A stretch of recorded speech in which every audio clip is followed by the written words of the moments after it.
At 857 feet, US 160 crests the Continental Divide, and the air thins enough to matter. This is the summit of Wolf Creek Pass in the San Juan Mountains of southern Colorado, and it is the last place a truck driver holds any real advantage. Everything west of this point runs downhill for more than 8 miles, dropping toward the town of Pagosa Springs and the roadside spectacle of Treasure Falls. A driver rolling over this crest feels almost nothing. The road ahead looks manageable, a ribbon of asphalt threading through spruce and rock. That impression is the first trap, because the decision that determines whether a loaded semi reaches the bottom intact is not made on the grade. It is made here, at the top, before the wheels ever begin to accelerate. The choice is quiet and unglamorous. What gear to select, how much speed to surrender, whether to respect a mountain that gives no second warnings. Get it right, and the descent is tedious. Get it wrong, and physics takes command in a way no driver can reverse. The westbound side of Wolf Creek Pass is not the steepest road in America, but it is among the most unforgiving, because it combines sustained grade, tight geometry, and a long enough drop to cook a braking system into failure. Colorado's Department of Transportation posts warnings, sets a 25 miles per hour limit on commercial vehicles, and builds emergency escape ramps into the mountainside for the trucks that lose the fight anyway. The numbers explain why. Between 2015 and 2019 alone, this descent recorded dozens of semi-truck crashes and killed 3 drivers. Each of those events began the same way, with a truck cresting the summit and a driver making one decision, consciously or not, about how to handle what came next. The mountain does not negotiate.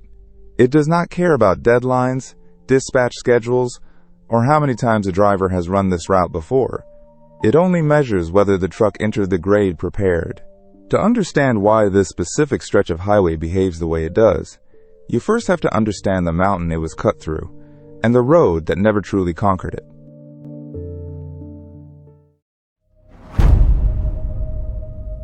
The San Juan Mountains are among the youngest and most rugged ranges in the Rockies, born of volcanic upheaval and carved by glaciers into steep-walled valleys and knife-edge ridges. Wolf Creek Pass sits at the heart of this terrain, a gap where US 160 crosses the Continental Divide between the towns of South Fork and Pagosa Springs. It is not an easy place to build a road, and the history of this highway is a history of fighting the mountain rather than defeating it. The original route over Wolf Creek Pass was completed in 1916, a narrow, treacherous track that engineers spent decades widening, straightening, and reinforcing. Even today, with modern paving and guardrails, the road bends to the mountain's terms. It cannot go straight down, because the west side falls too fast. Instead, it descends in a long, curving traverse, cutting across the slope to spread the drop over more than 8 miles. This is why the grade fools people. Standing at the summit, the descent looks gradual, almost gentle, because the road disguises its steepness by winding. But the vertical numbers are brutal. The highway sheds thousands of feet of elevation on the way to Treasure Falls, and the west side does it more aggressively than the east. The pavement clings to canyon walls, threads past rock cuts, and delivers a driver into a landscape where a mistake has no runoff, no shoulder wide enough to matter, only the drop. The engineering that makes the road passable also makes it deceptive. Sweeping curves hide what lies beyond them. A grade that never quite feels alarming keeps accumulating, mile after mile, until a truck's speed reflects the full sum of that descent. The mountain rewards patience and punishes momentum, and it does so on a scale most drivers cannot see from the top. The San Juans built this trap out of geology, and US 160 threads directly through it. But geography alone does not kill trucks. What kills them is the specific combination of that grade, a posted speed most drivers underestimate, and a documented pattern of failure that Colorado has been counting for years.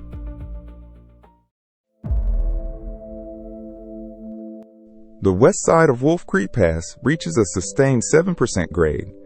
To a passenger car, 7% is an inconvenience, a reason to tap the brakes now and then.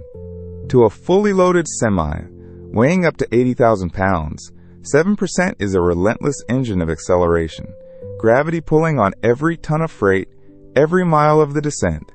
That is why Colorado posts a 25 miles per hour limit specifically for commercial vehicles on this stretch. It is not a suggestion for cautious driving. It is the maximum speed at which a heavy truck stands a realistic chance of maintaining control across the full 8-mile drop. Exceed it early, and there is no reliable way to recover it later. The statistics turn this warning into a pattern. Between 2015 and 2019, the Colorado Department of Transportation recorded 47 semi-truck crashes on the west side of Wolf Creek Pass. 3 truck drivers died. These were not scattered, random misfortunes spread thinly across an ordinary highway. They were concentrated on a single descent, occurring again and again, in the same predictable way, on the same grade, under the same physics. 47 crashes in 5 years is roughly 1 every 5 or 6 weeks. A steady drumbeat of trucks that entered the west side and could not finish it under control. What makes the number damning is its repetition. When crashes cluster this tightly on one stretch of road, the cause is not bad luck or isolated error. It is a structural mismatch between what the grade demands and what drivers deliver. Each crash tells nearly the same story. A truck carrying too much speed, brakes overwhelmed, a driver running out of road before running out of momentum. The 3 deaths are the sharpest edge of that pattern, the cases where the mountain collected in full. CDOT's response, escape ramps carved into the slope, exists precisely because the agency knows this descent will keep producing runaway trucks. The numbers do not lie, and they point at one mechanism above all others. To understand what actually goes wrong inside a runaway truck, you have to understand what happens to its brakes.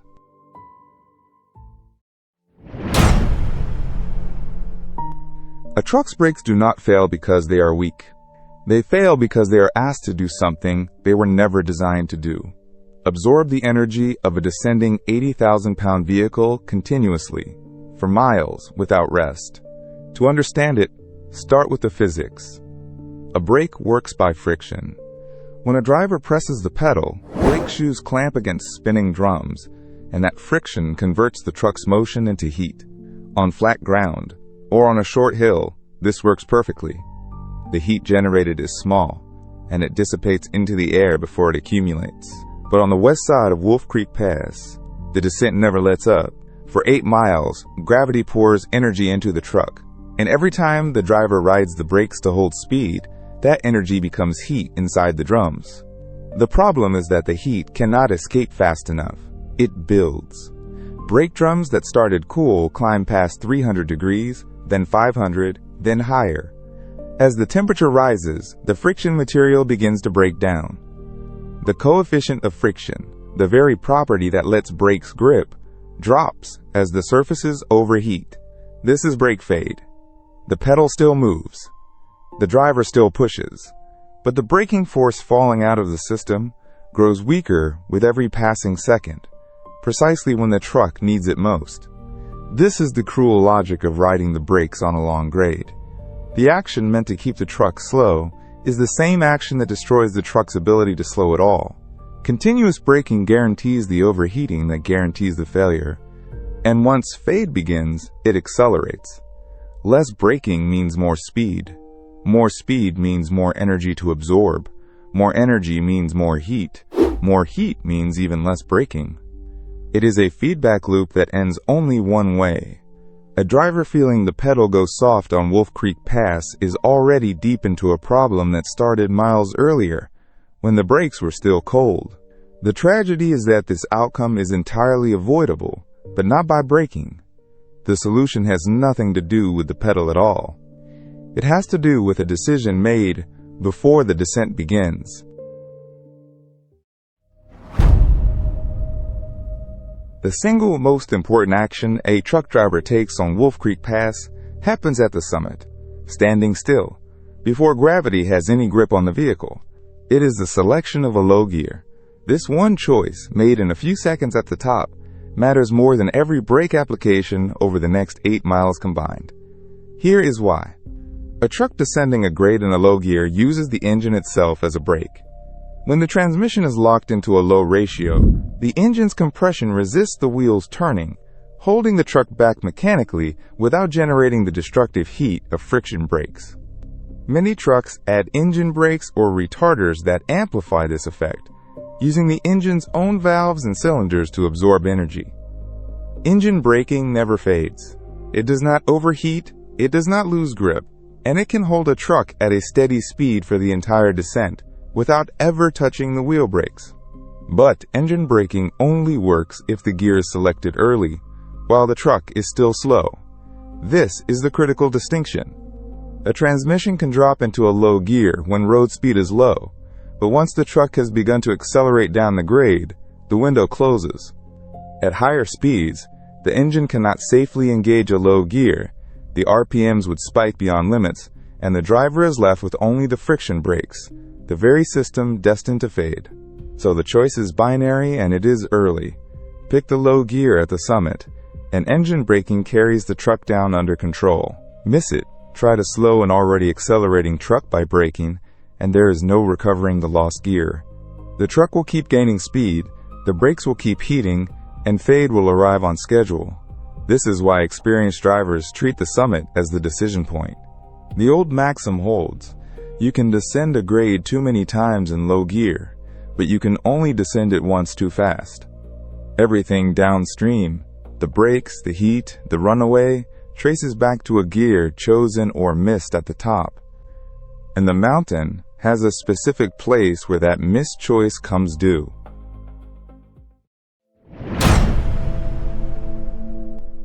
Roughly 6.5 miles below the summit, US 160 stops pretending to be a straight line. The road bends back on itself in a single sweeping hairpin, and everything a driver did wrong in the first 6 miles arrives here all at once. This is where geography collects its debt. A truck that left the summit in the correct gear approaches this curve at a controlled 25 miles per hour, engine growling against the descent, brakes cool and ready. A truck that rode its brakes down the upper grade approaches it as a runaway. By the time the pavement curls left, there is no negotiation. The hairpin does not care how experienced the driver is. It cares only about physics. A loaded semi weighing 80,000 pounds carries momentum that scales with a square of its speed. Enter the curve at 35 instead of 25, and the energy trying to push the trailer straight through the guardrail nearly doubles. The curve is banked, but banking has limits, and a fully loaded rig exceeds them the instant its speed climbs beyond what the geometry was designed to hold. Drivers describe the sensation in the same words. The truck stops turning. The steering wheel is fully committed, the front tires are angled into the bend, and still the machine tracks toward the outside edge because inertia has overruled the driver. This is why the hairpin at 6.5 miles is not really a corner. It is a verdict. Whatever heat has built in the brake drums, whatever gear was chosen or missed at the top, whatever seconds were wasted hoping the grade would ease, all of it is delivered here, in the narrow band of pavement where a mistake becomes irreversible. And the cruelest part is timing. The hairpin sits below the point where a driver first realizes something is wrong, and above the point where the road offers its last mercy.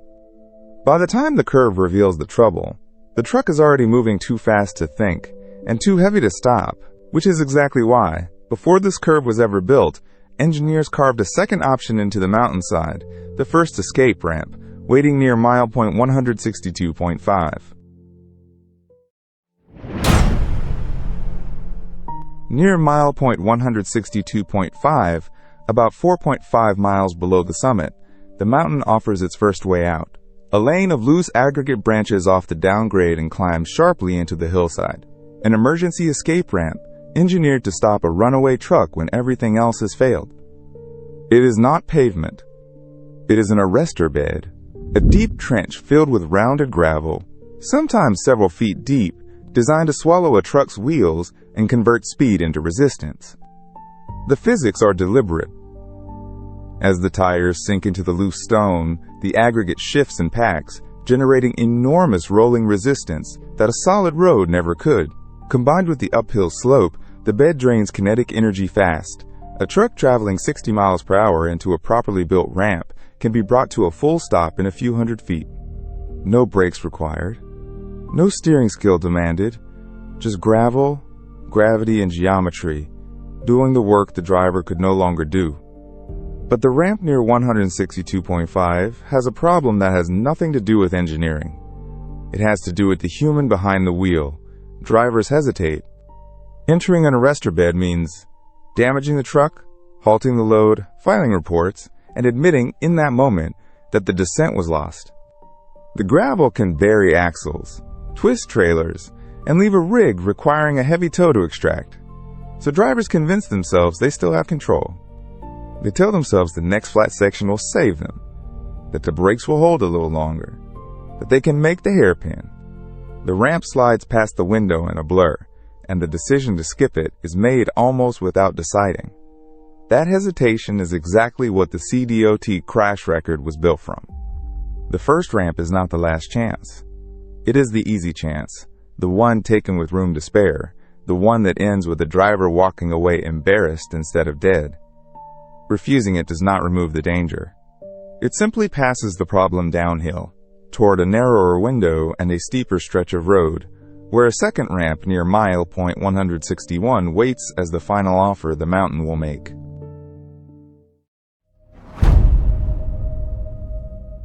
Near mile point 161, the mountain makes its final offer. The last escape ramp on the west side of Wolf Creek Pass branches off the grade, and after it, there is nothing. No arrestor bed, no runout, no engineered mercy between here and the switchbacks below Treasure Falls. This is the closing window. By the time a runaway truck reaches mile point 161, the situation has usually collapsed into pure momentum. The brakes, if they were ever going to fade, have faded. The heat built somewhere in the upper miles has boiled the friction out of the drums, and the pedal that once meant control now presses toward the floor with no answer. The engine, if the driver missed the low gear at the summit, is freewheeling uselessly, unable to hold back 80,000 pounds. Speed is no longer chosen. It is inherited. The ramp near 161 is steeper and shorter than the driver would like, because the terrain here allows nothing more generous. Entering it demands a decision made in the space of a heartbeat, a hard commitment to steer a barely controllable truck into a bed of gravel while every instinct screams to stay on the familiar road. Miss it, hesitate, misjudge the angle, and the last exit is behind you before the mind has finished arguing. What lies beyond is the reason this ramp exists at all. More grade, tighter curves, and the same physics that killed 3 drivers between 2015 and 2019. The road below 161 was never built to stop a runaway. It was built to be driven by a truck already under control. For a rig that has lost that control, the pavement past the final ramp is simply a countdown. This is the geometry of the west side reduced to a single point on a single map. Everything upstream, the 7% grade, the brake heat, the hairpin, the first ramp refused, funnels toward this last branch in the road. The mountain has offered every exit it can. What happens next is no longer about the ramp. It is about the choice, and the choice belongs entirely to the driver. So it comes down to this: a driver, hands locked on the wheel, a truck accelerating beyond control, and a final ramp near mile point 161 sliding closer. In that instant, everything the descent has been about collapses into a single question: enter the gravel now, or gamble on a road that has already killed. But the honest answer is that the decision was never really made here. By the time a truck reaches the last ramp with dead brakes and a runaway load, the outcome has mostly been written. It was written in the heat that built silently in the drums, mile after mile. As friction turned motion into temperature the metal could not shed. It was written at the hairpin, 6.5 miles down, where carried speed became unrecoverable. It was written at the first ramp near 162.5, refused out of hesitation and pride, passed by with room still to spare. And it was written, above all, at the very top, in the gear a driver did or did not select before the wheels ever began to roll. This is the truth the 47 crashes and 3 deaths recorded by CDOT keep repeating. The west side of Wolf Creek Pass does not kill drivers with a single sudden mistake. It kills them with a chain of small ones, each locking the next into place until the final choice is only the visible end of a sequence that began 8 miles and 857 feet earlier. The escape ramps are not the solution. They are the last evidence that the solution was skipped. A truck in the correct low gear, holding 25 miles per hour, brakes cool and in reserve, reaches Treasure Falls without ever needing the gravel. The ramp becomes just a shape beside the road, a possibility never spent. That is what mastery of this mountain looks like. Not a dramatic rescue at mile point 161, but a quiet, deliberate act performed before the descent began. The grade, the heat, the gear, the geography, all of it points to one conclusion, and the mountain has proven it again and again. Survival is decided at the summit.